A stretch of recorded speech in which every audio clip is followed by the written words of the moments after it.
دابا المشكله عند هاد بن كيران ورباعتو هما انهم باغيين يثبتوا لراسهم انهم ضحايا باي وجه كان، وانهم ما ربحوش في الانتخابات بسبب تلاعبات وبسبب الرشاوي وبسبب التدخل الداخليه. المهم ما يشوفوش وجههم في المرايه وما يعترفش بن كيران بانه كان فاسد ملي كان رئيس حكومه، انه اصلح صندوق التقاعد من جيب المسكين، انه باع الصحه والتعليم، انه في العهد ديالو تعتقلوا الصحفيين، ان في العهد ديالو تم تحصين كبار المسؤولين من المساءله امام البرلمان، ان في العهد ديالو كان وزير المجتمع المدني كيفورني على الجمعيات التابعه للعداله والتنميه باش دير خدمتها ايام الحمله الانتخابيه وتجيب لهم الاصوات، وهذا نوع من الرشوه الجمعويه. المهم ما يشوفش وجهه في المرايه ويعتبر راسو ضحيه. ضحيه ديال من؟ انا ملي قلت بروبوزا عليا مليون درهم ما جبدتوش كاع، هو لا علاقه له بالموضوع لا من قريب ولا من بعيد.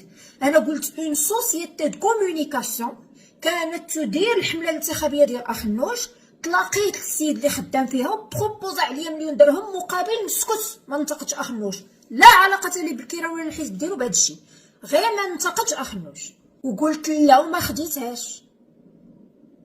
اما بالكيران والحزب ديالو كنتقدهم حيت كيستاهلوا الانتقاد وماشي انا بوحدي، راه المغاربه ربوع وجموع الشعب المغربي كرههم، وراه اخنوش يرشي حتى يرشي ويعطي حتى يعطي، وما يمكنش من 125 مقعد ل 13 مقعد، هذا راه عقاب شعبي.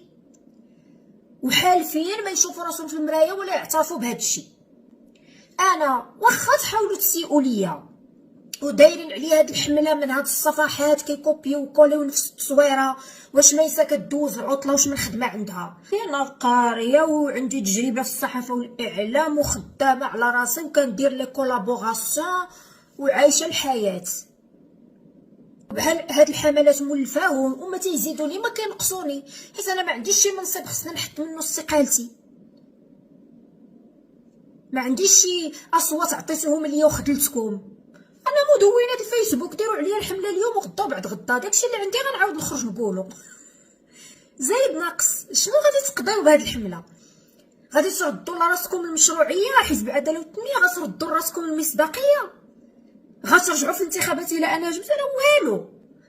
نتوما ماشي ضحيه، نتوما ضحايا ديال راسكم، ديال لا كومبيتونس، انعدام الكفاءه ديالكم. جيتوا بالاتجار في الدين وبقى الله وقال الرسول وايه استوقفتني، ولكن دوك الايات وقال الله وقال الرسول ما درتو والو.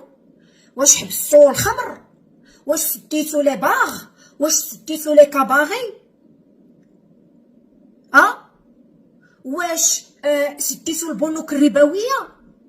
في العهد ديالكم دارت تطبيع مع اسرائيل، في العهد ديالكم تم تقنين الكيف للاستعمالات الطبيه، في العهد ديالكم رشيتوا النقابات باش يسكتوا وما تعطيوش الحق للشغيله، في العهد ديالكم رشيتوا الباترونه. فين هو الدين ملي كنتو نتوما كتحكموا؟ طبقتوا شي دين نتوما في الحكومه 8 سنين؟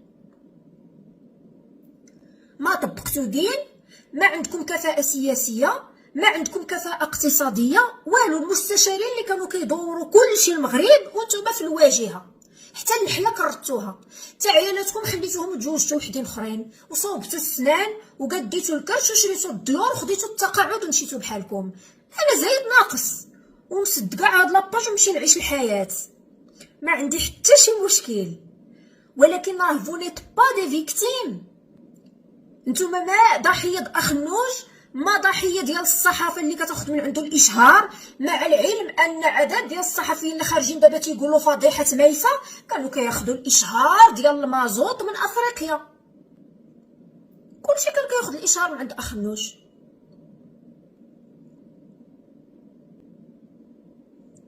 ما ضحيه اخنوش، ما ضحيه الصحافه اللي كانت كتاخذ من عنده الاشهار، ما ضحيه المؤثرين، ما ضحيه الناس اللي خرجوا ضدكم. المغاربه داروا لكم التصويت العقابي من 125 مقعد 13 مقعد. هاد الصفحات اللي مخرجين ضدي وهاد الحمله اللي غتخرجوا ضدي، اش غتقضيو بهاد الحمله اللي دايرين؟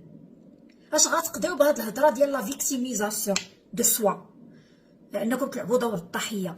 زيرو، لا شيء، والو. ما غترجعوش في الانتخابات الجايين. واش الهضره كاع ما كتفهم؟ راه كتفهم. تحياتي.